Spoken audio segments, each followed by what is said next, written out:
વડનગરમાં ગુજરાતનું પ્રથમ વૃંદાવન ગૌચર બનશે। વડનગરમાં આગામી સમયમાં રોડ પર રખડતા પશુઓ જોવા નહીં મળે તો ગુજરાત સરકાર દ્વારા અમરથોડ નજીક 15 કરોડના ખર્ચે 4 હેક્ટર જમીનમાં વૃંદાવન ગૌચર બનાવવા કવાયત હાથ ધરાઈ છે। આ ગૌચરમાં 1000 જેટલી ગાયોનો નિભાવ કરી ઘી અને દૂધનું વેચાણ કરવામાં આવશે। રખડતા પશુને હવે રેન બસેરા મળશે, જેમાં શેડ, પાણીની વ્યવસ્થા, ઘાસચારો, વેટરનરી સુવિધા ધરાવતું ગુજરાતનું પ્રથમ વૃંદાવન ગૌચર તૈયાર થશે। નવજાત વાછરડાની પણ માવજત કરી સારી ઓલાદ તૈયાર થાય તેવા પ્રયાસો કરવામાં આવશે। તો દરખાસ્ત જિલ્લા કક્ષાએથી સરકારમાં મોકલવા કવાયત હાથ ધરાઈ છે। વડનગરને વૈશ્વિક કક્ષાના પ્રવાસન ધામ તરીકે વિકસાવવા સરકાર દ્વારા વિવિધ પ્રોજેક્ટ હાથ ધરાયા છે। ગુજરાતનું પ્રથમ સ્લમ ફ્રી સિટી બાદ હવે વડનગરમાં 4 હેક્ટર જમીનમાં ગુજરાતનું પ્રથમ વૃંદાવન ગૌચર બનાવવામાં આવશે। આગામી 1 વર્ષમાં આ ગૌચર તૈયાર થઈ જશે। તો આ અંગે અધિક કલેક્ટરે જણાવ્યું કે પાલિકા દ્વારા તૈયાર કરાયેલી દરખાસ્ત સરકારમાં મોકલવામાં આવશે।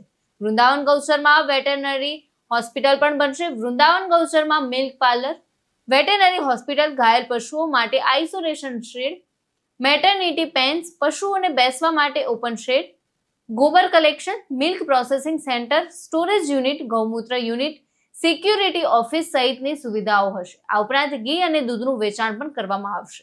હા, એટલે પહેલાં તો ગુજરાત સરકારનો આપણે ખૂબ ખૂબ આભાર માનીએ છીએ કે જેમને આવો ઉમદા વિચાર કર્યો કે આપણે ગાય માતા માટે, આપણે ગાયને માતા કહીએ છીએ તે એના માટે રેન બસેરા કે રહેવા માટેની સુવિધા, અને એ પણ વડનગરમાં ગુજરાતમાં કોઈ જગ્યાએ આ ગાય માતા માટે આવું વૃંદાવન ગૌચર ધામ નથી, અને એવી સગવડવાળું સૌપ્રથમ વડનગરમાં તૈયાર થઈ રહ્યું છે, જેમાં ગાયો માટે રહેવાની વ્યવસ્થા, શેડ, પછી ઘાસચારો, વેટરનરી સુવિધા, પછી આઇસોલેશન સુવિધા, બીજી ઘણી બધી સુવિધાથી ઉપલબ્ધ હશે।